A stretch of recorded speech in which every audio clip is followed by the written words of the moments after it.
There's no feeling more intense than starting over. If you deleted your homework the day before it was due, as I have, or if you left your wallet at home and you have to go back after spending an hour in the commute. If you won some money at the casino and then put all your winnings on red but it came up black. If you got your best shirt dry cleaned before a wedding and then immediately dropped food on it. If you won an argument with a friend and then later discovered that they just returned to their original view. Starting over is harder than starting up. If you're not ready for that, like if you've already had a bad day, then what you're about to go through might be too much. Feel free to go away and come back. I'll be here. Alright, thanks for coming with me on this trip. I'll understand if you have to take a break at any point. Just find a safe place to stop and quit the game. And don't worry, I'll save your progress, always. Even your mistakes. This game is a homage to a free game that came out in 2002, titled Sexy Hiking. The author of that game was Jazzuo, a mysterious Czech designer who was known at the time as the father of B games. And B games are rough assemblages of found objects. Designers slap them together very quickly and freely, and they're often too rough and unfriendly to gain much of a following. They're built more for the joy of building them than as polished products. In a certain way, Sexy Hiking is the perfect embodiment of a B game.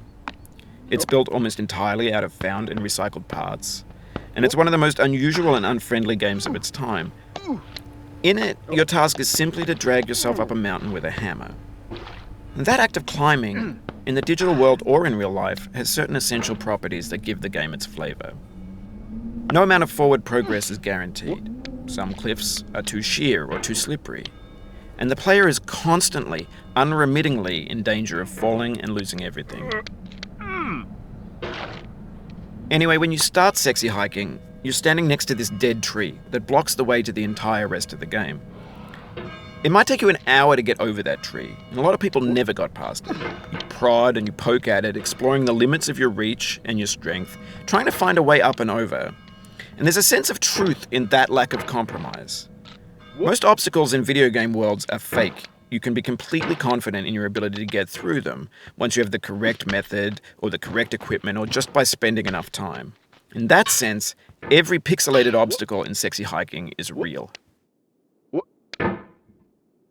The obstacles in Sexy Hiking are unyielding, and that makes the game uniquely frustrating.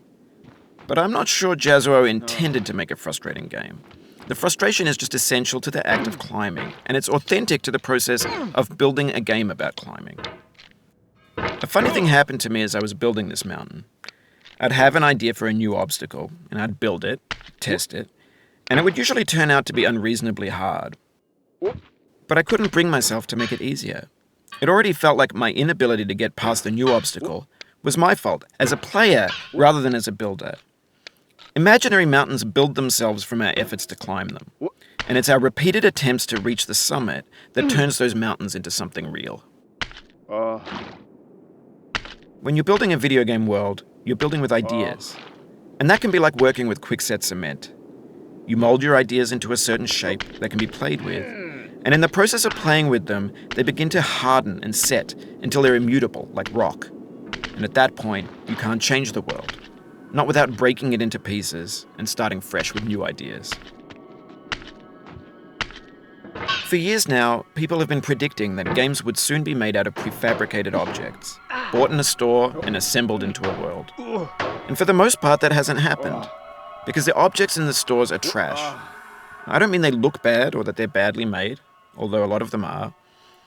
I mean they're trash in the way that food becomes trash as soon as you put it in the sink.